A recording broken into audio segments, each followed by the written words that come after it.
Clock. So far, they've kicked out nearly 400 completed masks, all delivered to the local emergency management department in Onondaga County. We can accelerate the flattening of the curve by deploying this technology and getting people connected. Then it's time well spent. It's not just their upstate New York community they're impacting. They've also turned their social network of 3D printer aficionados into a network of tiny medical supply factories. This has gone beyond just your small company and your small set of 3D printers now, right? When the first batch got delivered, all of a sudden we started hearing from people all over the globe. First responders in all of these areas who are short on supplies and who need shields. At the same time, we also got a waterfall of responses from people with 3D printers. So they set up a database to connect those in need with others who have a 3D printer and a desire to help. So far, their face mask schematic has been downloaded nearly 2,000 times. The number of requests for masks, according to Budman Industries, is more than 40,000. Dr. Anushree Ananjara made one of those requests. She works at one of New York City's biggest hospitals. Even In his hand, he's got the whole world. In his hands, he's got the whole world. In his hands. He's got you and me, brother. In his hands, he's got you and me, brother. In his hands, he's got you and me, brother. Sister, in his hands, he's got the whole world in his hands. He's got you and me, sister. In his hands, he's got you and me, sister. In his hand, I promise you, he's got you and me, sister. In his hand, he's got the whole world in his hand.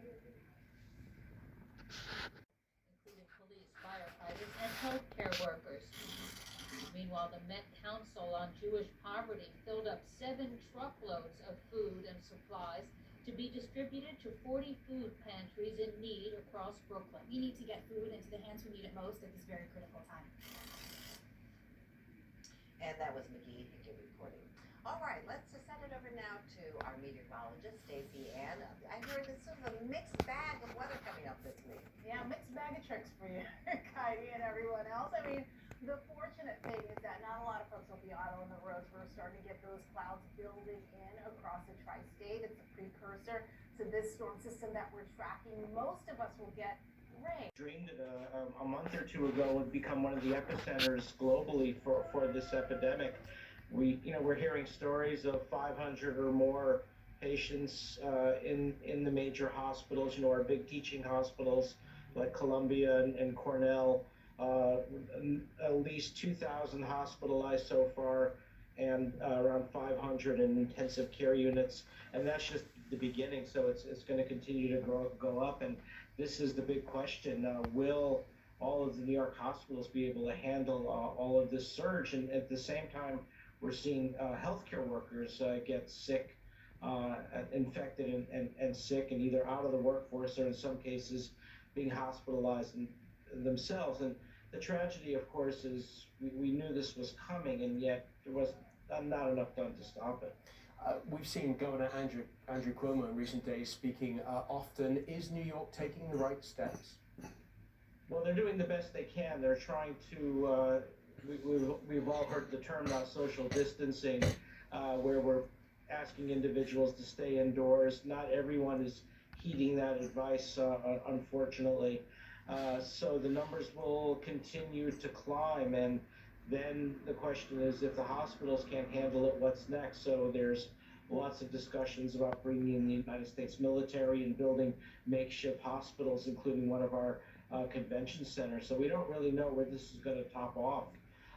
And as healthcare workers continue to get sick, and the demoralization of colleagues taking care of colleagues in hospitals and ICUs, this is what we all hope to avoid. It looks a lot like Italy in many respects right here in New York City. What might America learn from other countries, in particular South Korea, Japan, and Singapore, which seem to have had success with contact tracing and keeping the death rate lower? Well, you know, we knew what we had to do. We just couldn't, as a nation, couldn't get organized to do it. We could not organize ourselves to do all of the diagnostic testing that needed to be done. We did not ramp up as quickly as we needed.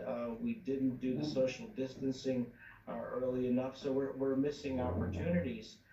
And we're trying to rely on building new technologies such as convalescent serum antibodies or prophylactic drugs. Our lab has developed a vaccine and moving that into clinical trials, but vaccine clinical testing is a slow process. It's at least a year or 18 months away at best. Professor Peter Hotez, if you 99 deaths. At least 1,800 people in the city are hospitalized and 450 of them are in intensive care units. In New Jersey, there are now over 1,900 cases and 20 deaths. A second drive-through testing site is set to open later today at the PNC Bank Art Center in Homedale, New Jersey, right off the Garden State Parkway, exit 116. And in Connecticut, the state has 327 cases and 8 deaths, and much like New York and New Jersey, all non-essential businesses will close beginning at 8 p.m. tonight.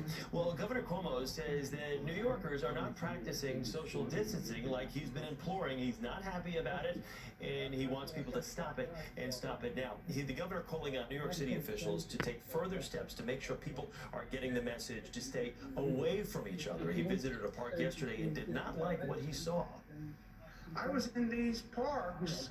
You would not know that anything was going on. It's insensitive. It's arrogant. It has to stop, and it has to stop now. This is not a joke, and I am not kidding. Now, one of the measures that is being considered is closing New York City streets to cars so that there's more space for pedestrians to keep a distance from one another. But team sports definitely need to stop right now. Come on, people. Get the message. Be smart. All right, now let's check in with Elise Finch.